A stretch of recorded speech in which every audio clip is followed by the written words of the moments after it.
¿Puede una generación entera ser arrastrada por el error? ¿Es posible que la Iglesia del Dios vivo se desvíe de tal manera que ya no logre reconocer la verdad cuando ésta se presenta ante ella? Hermanos, no estamos hablando de hipótesis, estamos presenciando el cumplimiento de las advertencias más serias que nos dejaron las Escrituras. Las palabras que Pablo dirigió a Timoteo resuenan hoy con una fuerza profética abrumadora. Llegará el momento en que no soportarán la sana enseñanza. Al contrario, impulsados por sus propios deseos, se rodearán de maestros que les digan lo que sus oídos ansían escuchar. Ese momento ya está aquí. La apostasía no es una amenaza lejana, es una realidad palpable. Y las personas perecerán no por falta de religión, sino precisamente por aferrarse a una religión falsa que promete vida, pero que solo conduce a la muerte.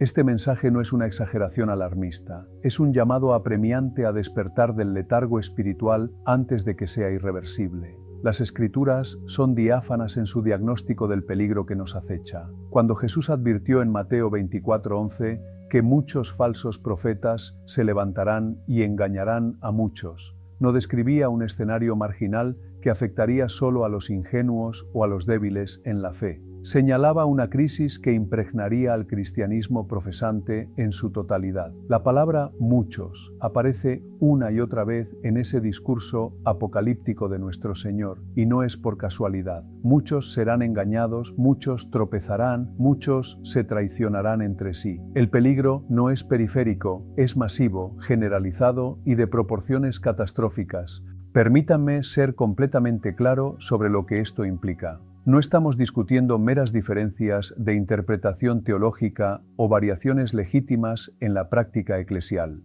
Hablamos de un engaño tan profundo y sistemático que distorsiona la esencia misma del Evangelio, la persona de Cristo y el carácter de Dios. Hablamos de un peligro que no surge principalmente desde fuera de la Iglesia, sino desde su propio seno. Los falsos maestros no se presentan con cuernos y tridente. Vienen vestidos de ovejas, emplean el lenguaje de la piedad, citan las Escrituras y reclaman autoridad espiritual, y precisamente por eso son tan mortalmente eficaces. El apóstol Pedro dedica un capítulo entero de su segunda epístola a este asunto crucial. Leemos en 2 Pedro 2:1-3. Pero hubo también falsos profetas entre el pueblo, como habrá entre vosotros falsos maestros, que introducirán encubiertamente herejías destructoras y aun negarán al Señor que los rescató, atrayendo sobre sí mismos destrucción repentina. Y muchos seguirán sus disoluciones, por causa de los cuales el camino de la verdad será blasfemado, y por avaricia harán mercadería de vosotros con palabras fingidas. Observen la progresión devastadora que describe Pedro. Primero, estos falsos maestros introducen herejías, pero lo hacen de manera encubierta, no con declaraciones abiertamente escandalosas, sino con sutileza, mediante medias verdades y distorsiones graduales que se infiltran en la enseñanza como un veneno en el torrente sanguíneo. Segundo, estas herejías son destructoras. No son simples errores académicos para debatir en seminarios. Son doctrinas que arruinan almas, que desvían a las personas del camino de salvación, que ofrecen una esperanza falsa que terminará en desesperación eterna. Tercero, muchos seguirán sus disoluciones. La efectividad del engaño no se mide por su veracidad, sino por su popularidad.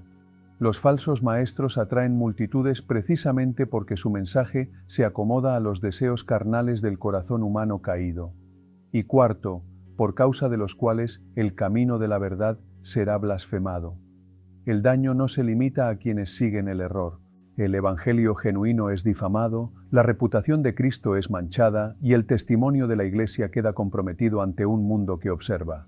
Consideremos por qué este es el mayor peligro de nuestra época. No es porque generaciones anteriores no hayan enfrentado falsas enseñanzas. La herejía existe desde los días apostólicos. Pablo combatió el legalismo judaizante. Juan refutó el protognosticismo, la Iglesia primitiva luchó contra el arrianismo, el pelagianismo, el modalismo y una larga lista de desviaciones doctrinales. Sin embargo, nuestra era presenta condiciones únicas que magnifican el peligro de manera exponencial.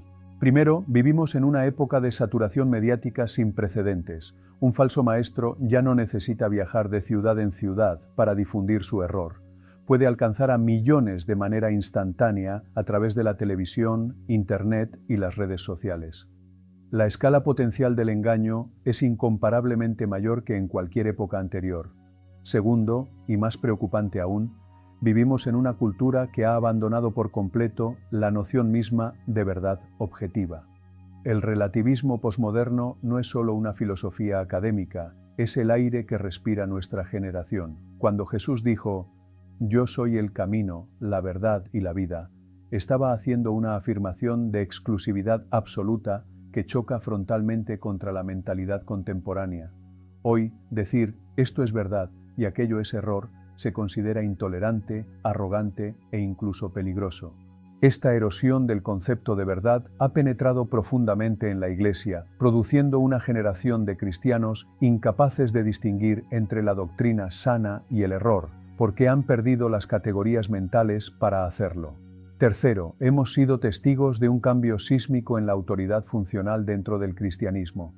Aunque muchos aún afirman creer en la autoridad de las Escrituras, en la práctica han subordinado la Biblia a la experiencia subjetiva, las emociones, las nuevas revelaciones y la sabiduría humana.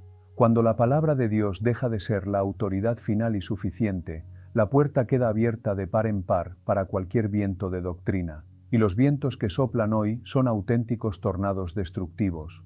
Consideremos algunos ejemplos concretos de este peligro mortal. El llamado Evangelio de la Prosperidad ha infectado vastas porciones del cristianismo mundial.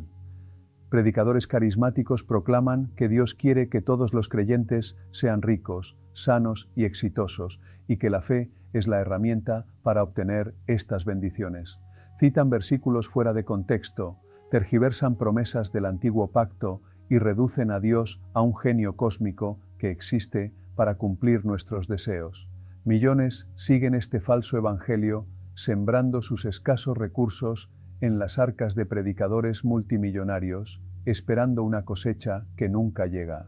Y cuando la prosperidad prometida no se materializa, no culpan a la falsa doctrina, sino que se culpan a sí mismos por falta de fe. Este es un engaño diabólico que no solo roba el dinero de las personas, sino que les arrebata el alma, presentando un Cristo que no salva del pecado, sino que lo ignora en favor de bendiciones terrenales. Consideremos el universalismo emergente, la idea de que eventualmente todos serán salvos, porque el amor de Dios es demasiado grande para condenar a alguien eternamente. Suena compasivo, ¿verdad? Suena más amoroso que la doctrina bíblica del juicio eterno, pero es una compasión falsa que contradice directamente las palabras de Cristo mismo, quien habló más sobre el infierno que sobre el cielo y advirtió repetidamente sobre la condenación eterna. Juan 3:36 declara sin ambigüedades, «El que cree en el Hijo tiene vida eterna, pero el que rechaza al Hijo no verá la vida, sino que la ira de Dios permanece sobre él».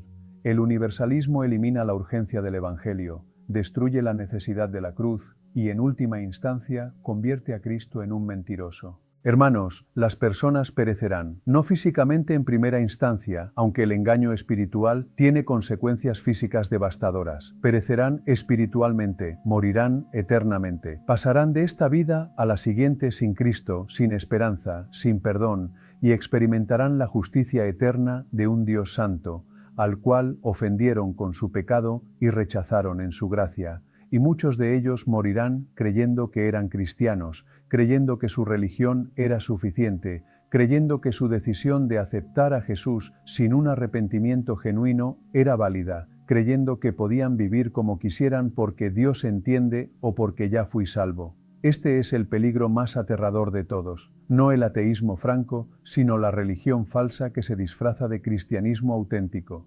Para comprender plenamente la magnitud del peligro que enfrentamos, debemos mirar más allá de los síntomas superficiales y examinar las raíces teológicas de la apostasía contemporánea.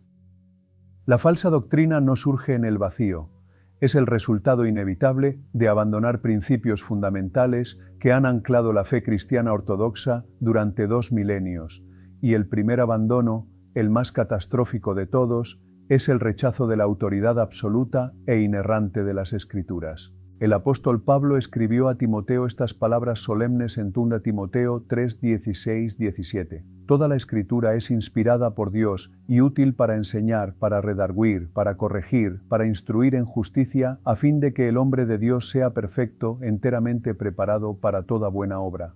Notemos que Pablo no dice parte de la Escritura o los principios generales de la Escritura. Dice toda la Escritura.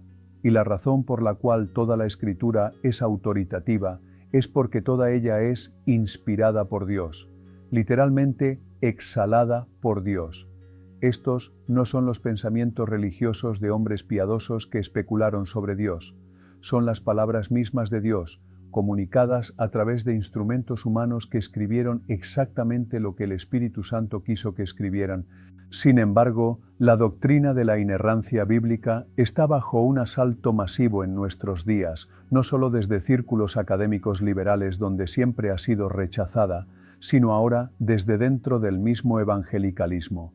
Se nos dice que la Biblia contiene la palabra de Dios, pero no es en sí misma la palabra de Dios. Se nos dice que debemos distinguir entre el corazón del mensaje y los detalles culturales que pueden descartarse. Se nos dice que los escritores bíblicos estaban limitados por su contexto histórico y que nosotros, con nuestra iluminación moderna, podemos y debemos corregir sus errores. Esta erosión de la autoridad bíblica no comenzó con declaraciones audaces de incredulidad, sino con preguntas aparentemente inocentes. ¿Realmente Dios creó el mundo en 6 días literales? ¿O es eso simplemente lenguaje poético? ¿Realmente Jonás fue tragado por un gran pez? ¿O es una parábola moral? ¿Realmente Pablo prohibió que las mujeres enseñaran en la iglesia? ¿O estaba simplemente reflejando las costumbres culturales de su época? Una vez que permitimos que la razón humana se convierta en juez de las Escrituras, en lugar de ser juzgada por ellas, el juego ha terminado. No hay freno para la apostasía porque ya no hay un estándar objetivo de verdad. Los efectos son devastadores. Cuando las Escrituras pierden su autoridad absoluta, el cristianismo se convierte en una religión de opiniones, donde cada cual interpreta a Dios según su propia conveniencia. Ya no podemos decir, así dice el Señor con certeza, solo podemos ofrecer, mi interpretación es, o yo siento que.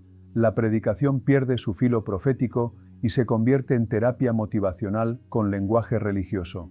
La santidad se relativiza porque los mandamientos divinos se convierten en sugerencias culturalmente condicionadas, y el Evangelio mismo se diluye porque ya no estamos seguros de qué partes de él son realmente de Dios y cuáles son construcciones humanas.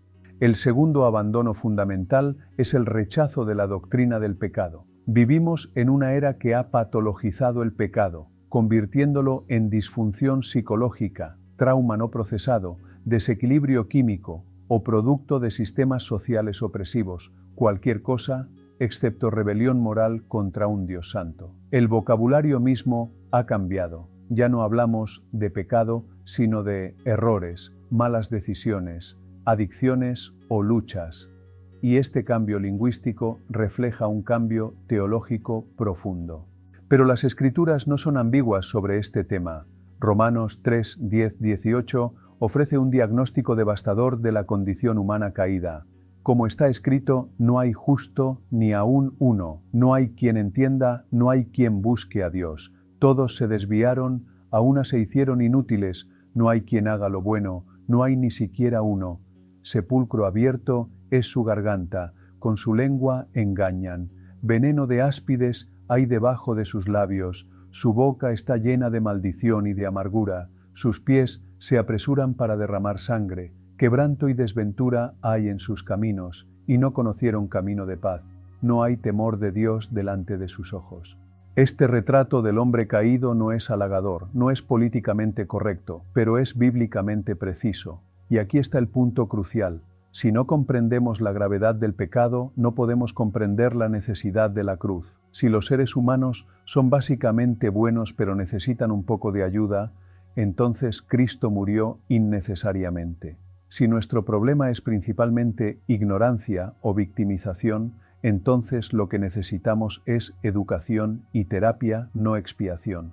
Pero si somos, como enseñan las Escrituras, rebeldes culpables bajo la ira justa de Dios, enemigos de Dios por naturaleza, muertos en nuestros delitos y pecados, entonces necesitamos desesperadamente lo que Cristo logró en el Calvario: propiciación de la ira divina, justificación por su justicia imputada, regeneración por el Espíritu Santo. El tercer abandono fundamental es la distorsión de la naturaleza de Dios.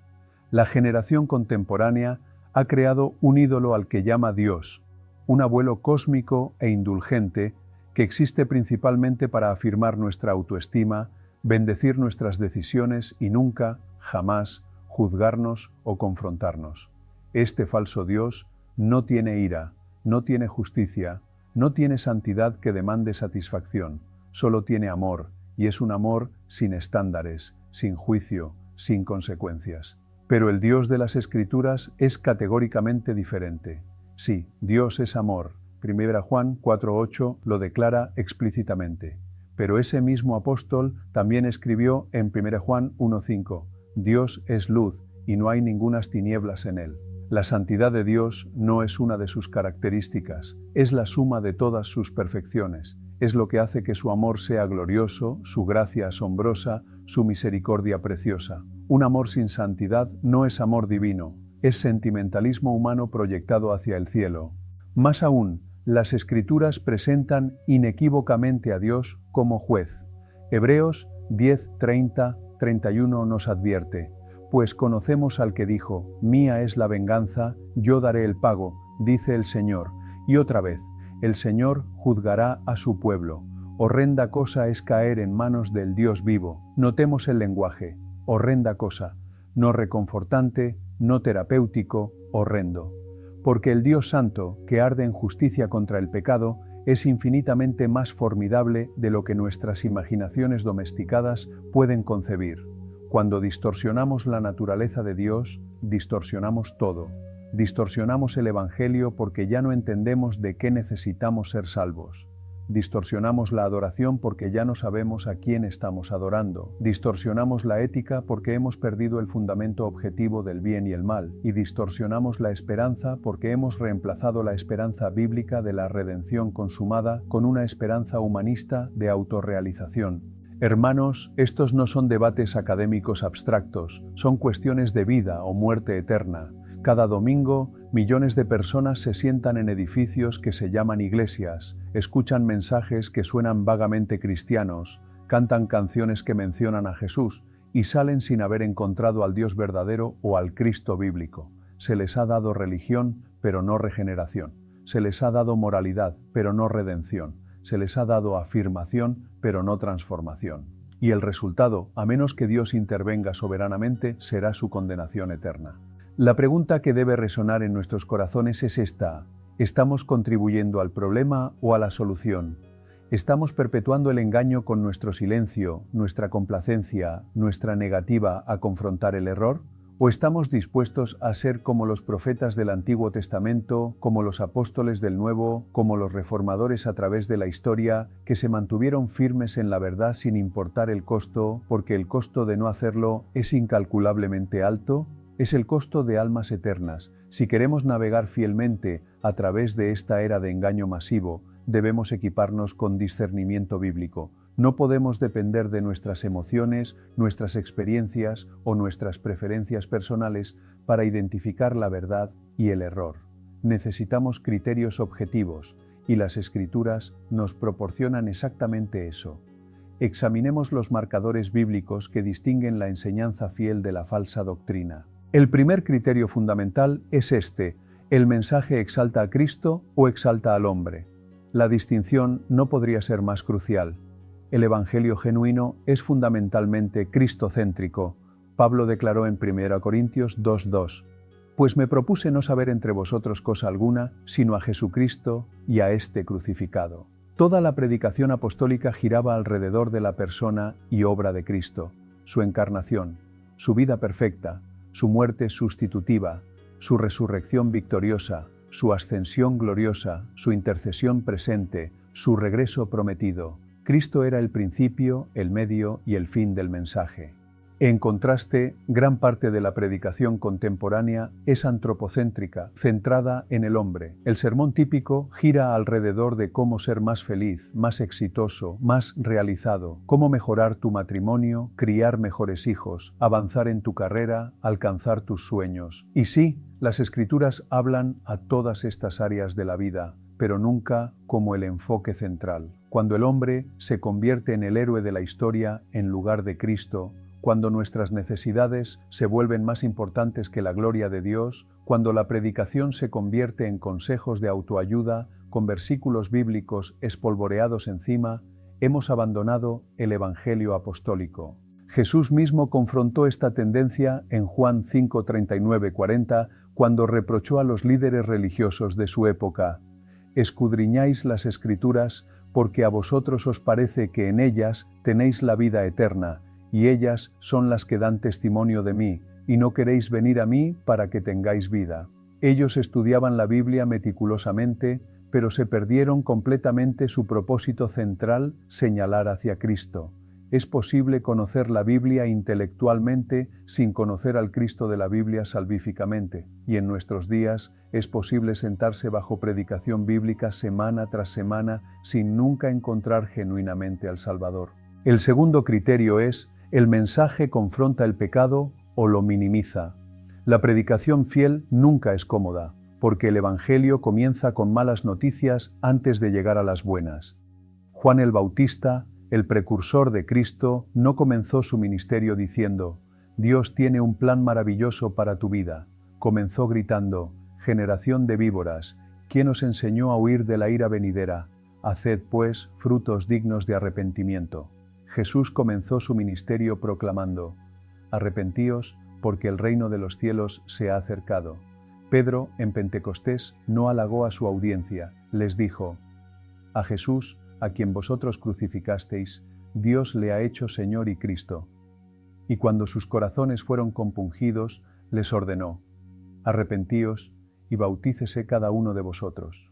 El patrón es consistente. La predicación apostólica confrontaba el pecado sin disculpas, nombraba pecados específicos, llamaba a las personas a volverse de su rebelión, advertía sobre el juicio venidero y solo después de establecer la culpabilidad humana y la ira divina, presentaba la gloriosa provisión de Dios en Cristo. Pero la predicación moderna ha invertido esta secuencia, o peor aún, la ha eliminado completamente. Se nos dice que confrontar el pecado es negativo, que hace que las personas se sientan culpables, que aleja a los buscadores. Entonces, en lugar de predicar «todos pecaron y están destituidos de la gloria de Dios», predicamos «Dios te ama y tiene un propósito maravilloso para tu vida». En lugar de «la paga del pecado es muerte», predicamos «Dios quiere darte vida abundante». La verdad de estos mensajes positivos no está en cuestión, pero sin el contexto del pecado humano y la santidad divina, se convierten en medias verdades que conducen al engaño completo. Santiago 4, 8, 10 articula el orden apropiado. «Acercaos a Dios, y Él se acercará a vosotros. Pecadores, limpiad las manos, y vosotros los de doble ánimo, purificad vuestros corazones. Afligíos y lamentad, y llorad. Vuestra risa se convierta en lloro, y vuestro gozo en tristeza. Humillaos delante del Señor, y Él os exaltará». Notemos la progresión. Primero, el reconocimiento del pecado, luego, la aflicción genuina, después, la humillación, y finalmente, la exaltación divina. No podemos saltarnos los pasos difíciles y llegar directamente a la bendición. El arrepentimiento genuino duele, la convicción del Espíritu es dolorosa, el quebrantamiento es humillante, pero también es el camino a la vida. El tercer criterio es: ¿el mensaje demanda arrepentimiento o simplemente ofrece decisiones? Hay una diferencia oceánica entre estos dos conceptos. Una decisión es un acto de voluntad que puede ser superficial, temporal y basado en consideraciones pragmáticas. El arrepentimiento es una transformación fundamental de la mente, el corazón y la voluntad, que resulta en un cambio de dirección de vida. La palabra griega metanoia literalmente significa cambio de mente, pero es un cambio tan profundo que afecta todo el ser. Jesús dejó esto absolutamente claro en Lucas 13, 3, 5. Os digo, no, antes, si no os arrepentís, todos pereceréis igualmente.